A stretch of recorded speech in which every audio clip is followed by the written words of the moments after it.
Hey friends, today's topic is my first impression of Marathon from the recent Server Slam event. In summary, I thought the game was fun with a strong foundation, but it lacked onboarding systems that would have been worth their weight in gold to bolster future player count numbers. While it is a slow burn to find enjoyment in the game, it didn't have to be built that way. Most of my community interactions were warm and made me feel like giving the game a second, third, and 20th try. However, there were also negative energy gamers of this genre that made me feel gaslit for not enjoying slow progression chores and abstruse text and jargon. They were the first to clown on my macro-efficient approach to learning the game holistically. They don't remember what it's like to not have thousands of hours in this genre and to not have 30 hours in Marathon. The little things don't matter, like optimizing a build, bringing excess healing items and ammo, and so on. If you don't know the map, mechanics, and game nuances first, that extra 10 minutes you spend ratting to extract garbage loot is 10 minutes that could have spent learning something useful. The reason I seek PvP conflict so often is because that is what I find fun. Even if it's a heavily disadvantaged fight or I'm ambushed, I want the conflict. It might take 10,000 PvP deaths for somebody to turn it around, but those reps are what makes a monster. That skill acquisition turns the game from a Skinner's box to a sandbox. Only time will tell if the endgame is worth that effort. Okay friends, this is a commuter-friendly video. There will be gameplay in the background, but it's nothing important. Not sponsored, by the way. I'm not in the Marathon Creator Program. And besides the first reveal trailer for the game, I've went out of my way not to read news, watch videos, or anything of that sort. I purposely did not play other extraction shooters. I purposely avoided having my expert friends and Twitch chat spoon feed me to high confidence in the game. I didn't want to give feedback on the game before it launched because I'm an outsider to extraction shooters. I want those specific players to have the best game they can possibly have without outsiders unnecessarily ruining it with their feedback.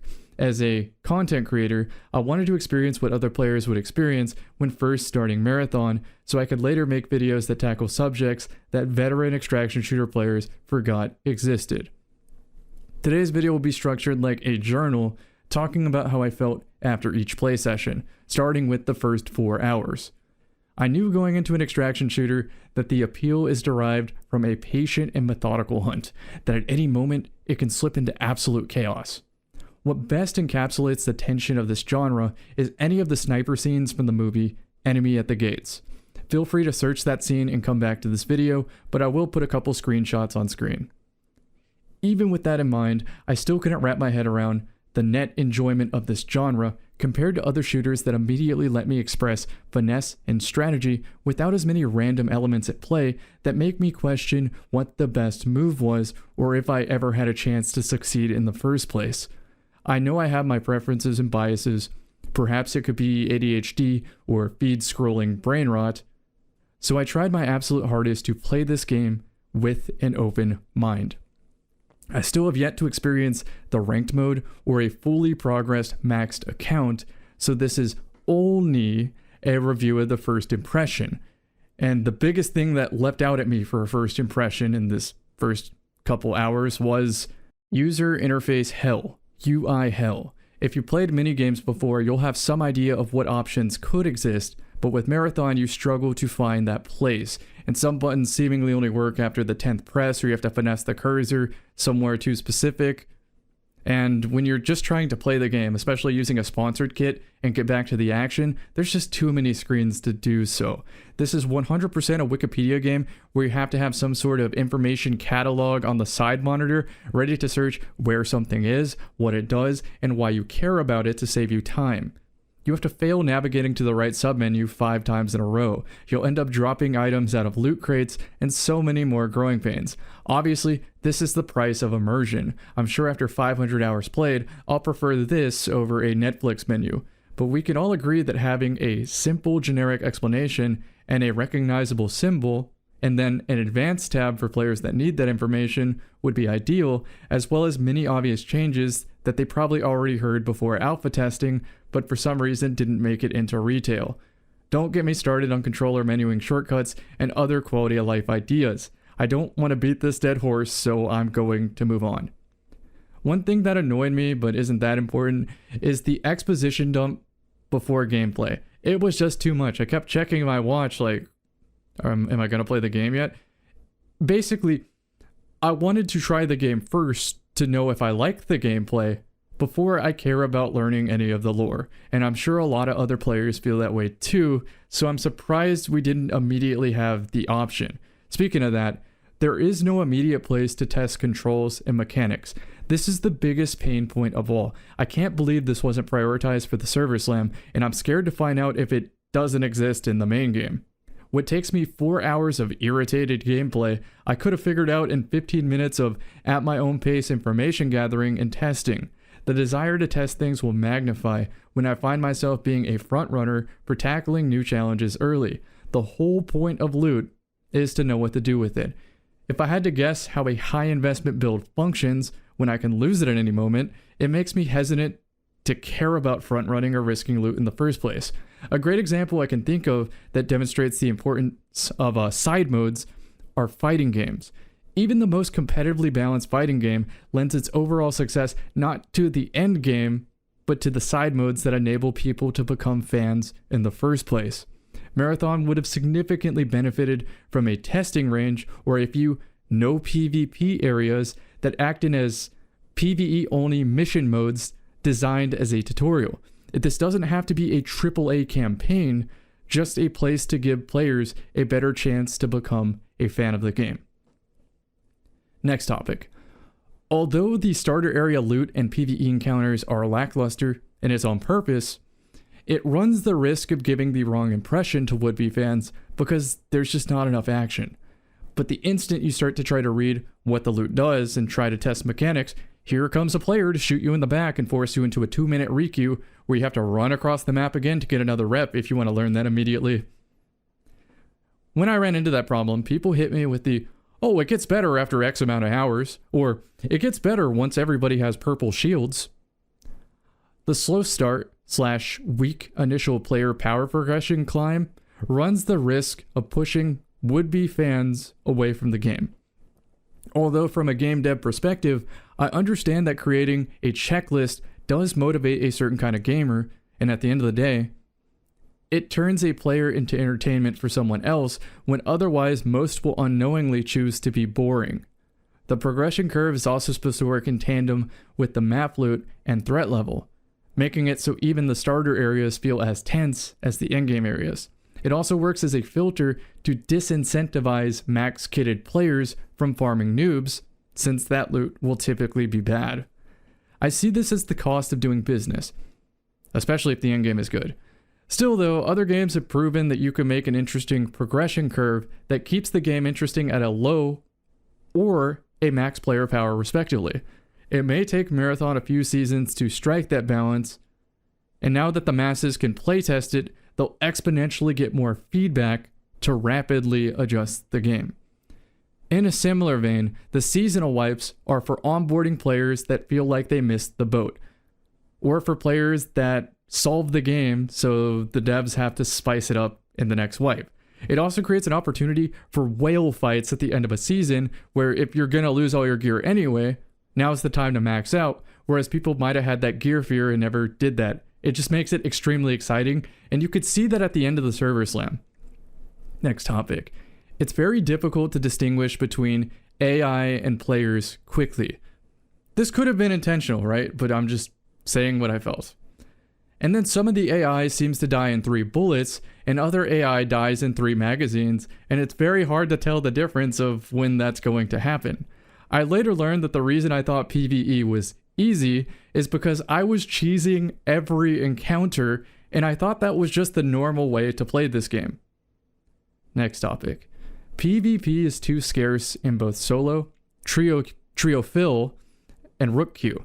Yes, I immediately deduced that there are fixed spawn locations and POIs, points of interest, that spawn in a certain cadence, and I went out of my way to disrupt the other side of the map early, or to sort of intersect where a player would be leaving their spawn after looting so that I could have more fights sooner. Even then, I found that fights were extremely rare. Later, I realized that the culprit for less fighting was likely that other brand new players also made curiosity decisions that ended their run early, thus leaving the map barren within the first 2 minutes. Next topic. The solo queue character Rook is so cleverly designed. Even though the game is designed for teams of 3, Rook lets you play as an enemy faction rank and file. Imagine you're a low-level Dreg from Destiny, but you have the option to stalk a team of Guardians. This is what motivates me to play, even if the endgame loop is not ideal. Rook loads into ongoing matches in progress and has an ability that works as a disguise to blend in with AI, similar to invisibility. If low skill, a Rook player can avoid conflict and try to extract with scraps left around the battlefield. But a high skill Rook can essentially wipe a team or loot a dangerous resource solo. I found myself in this loop of having highly profitable Rook runs that overflowed my vault, so I was forced to use a traditional character in my next match with much better gear than I usually run, and if the success snowballed again, I was able to tackle difficult challenges or be silly and load in with all claymores and mimic trap bags, because what else am I going to do with them? I don't have vault space. No matter what, this is what I'm spending my initial $40 on, and how quickly and painlessly the progression chores go will decide if I stick around for future seasons. As for using a traditional character in solo queue, the game genre shifts from an extraction shooter to a stealth mission. After that first 4-hour session, I loaded up a match of Destiny 2, and I immediately enjoyed it. I didn't latch on to arena shooters by accident. When those games are dynamically balanced, I don't think anything beats them. I'm going to use some food analogies here, examples. Obviously, even if pizza is your favorite food, you don't eat pizza every day, right? You have other things because they're tasty too. As far as the state of arena shooters go, the pizza place is so empty and they have shrinkflation ingredients that are so much worse that you can't really get it hot and ready like you used to. So it's not really a question of, well, if you like arena shooters so much, why don't you play those? It's that the current landscape of games, you have to take the least bad with the most good. A great burger is better than a bad pizza, but ideally I might prefer a good pizza over a great burger. Make sense? Even if at the end of it all, I still really dislike extraction shooters. If Marathon is supplying the best ingredients, I'll still check it out from time to time until a better shooter exists that scratches the need for more immediate enjoyment. In the next Marathon session, my goals were to hoard shields and find keycards, learn the maps, use the keycards just to get an idea of what loot could exist, I don't even care to extract with them, and then to do contracts for progression so I could start checking out the vendors and the armory.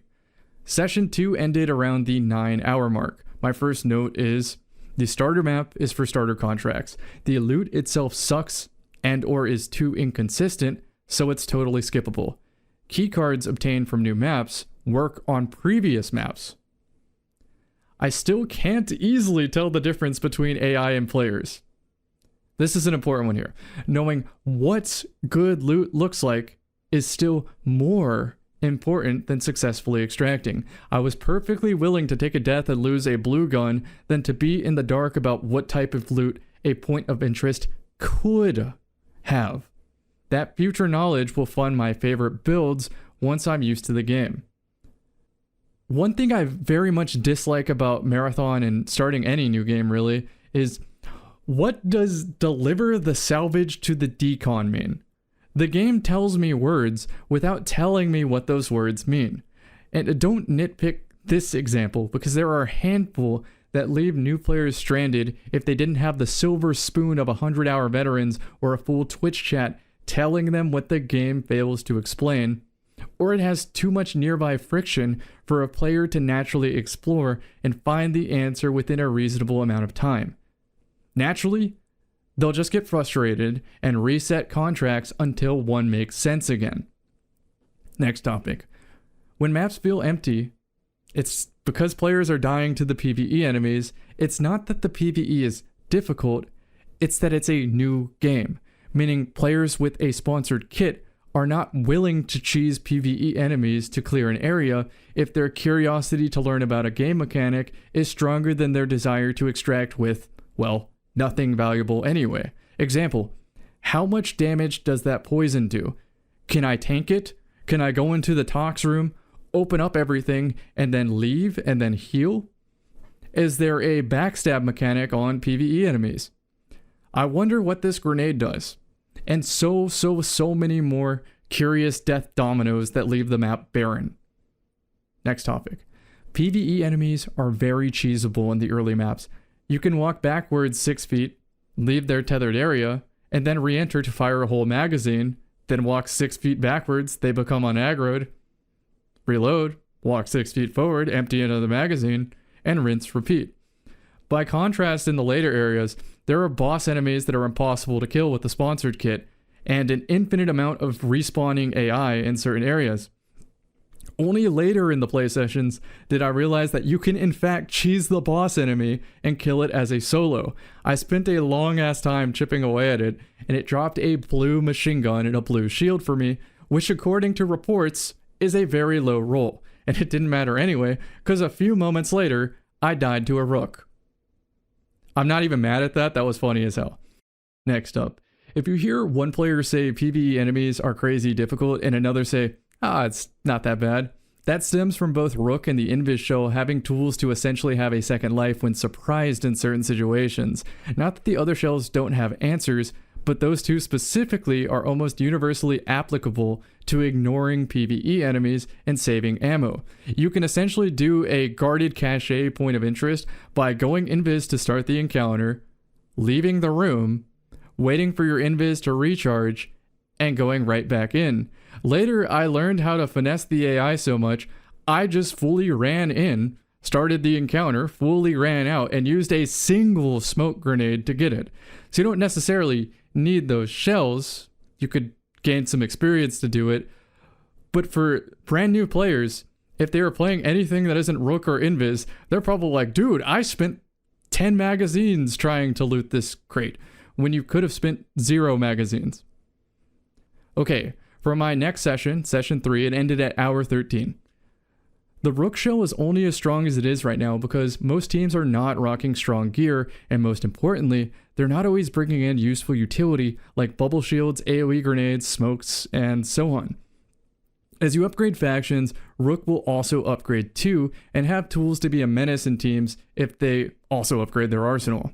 Next, the move in this game is to complete contracts to rank up factions to unlock things to purchase in the armory. You can essentially start runs with green shields, healing, and versatile weapons and utility to have a better chance of rolling fully kitted teams compared to simply using a sponsored kit. So the gear up route is use the sponsored kit for quick contracts, you don't even have to worry about extracting, even just getting out with currency items and nothing useful is fine. Literally just focus on learning the map. Then after that, use the armory to buy a basic kit to tackle harder things like points of interest and finding keycards. Then use your vault overflow to use those keycards or to handle a task like killing a boss. Then take those items you get, usually those are blues, purples, and sometimes golds, and stock your vault for ranked. To which I still don't know if that's even worth the hassle. Next. I'm seeing the vision for full game progression and for content creation. Stories of when a simple run just got real.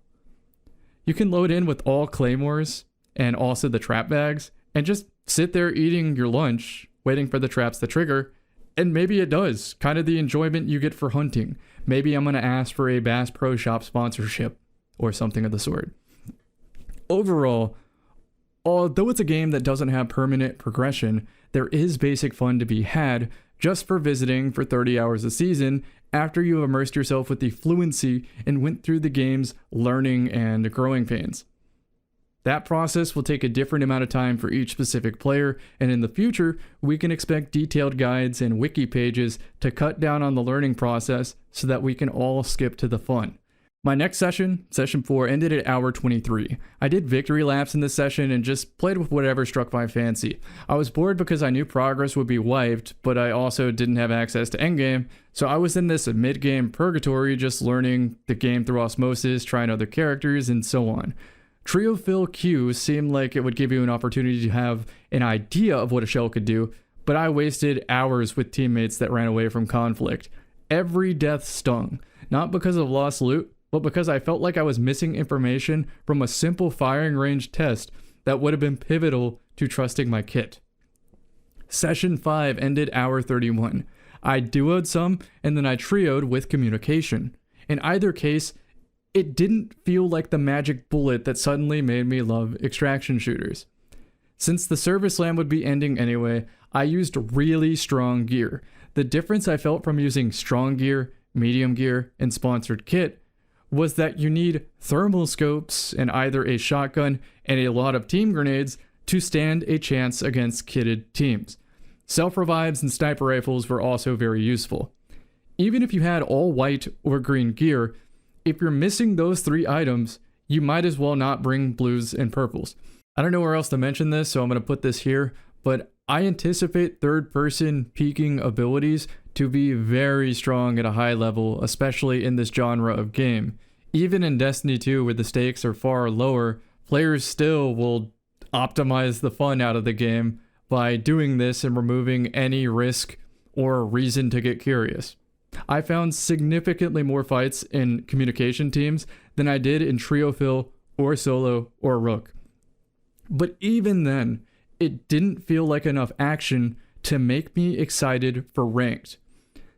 I don't think the server slam gave enough of a taste for Marathon. It only showed the dull, slow start. If anything, I kind of wish I didn't play it, so I could have experienced retail with less annoyances. Finally, let's talk about the future retail release plan for content from me. I'll be logging my time played like in a spreadsheet and looking to max all contracts as soon as possible. After that, I'll be experimenting with cheap 100% available builds and other shells in trio comms. As I grow my skill with minimum risks, I'll look to find teammates to spin my maxed gear on. I'll acquire max gear by shuffling rook and solo queuing with my overflowed gear. Otherwise, I'll be making videos of silly ideas, guides, and highlight matches. Okay friends, I hope you got to your destination safely or finished your dishes or chores, and don't procrastinate that homework. I appreciate y'all. I'll see you in the next one. Be nice in the comments. Oh, if we'll make it. I don't think I will. I made it. No, I'm behind. I did not. Throw me your items. Hey guys. Hey, come on.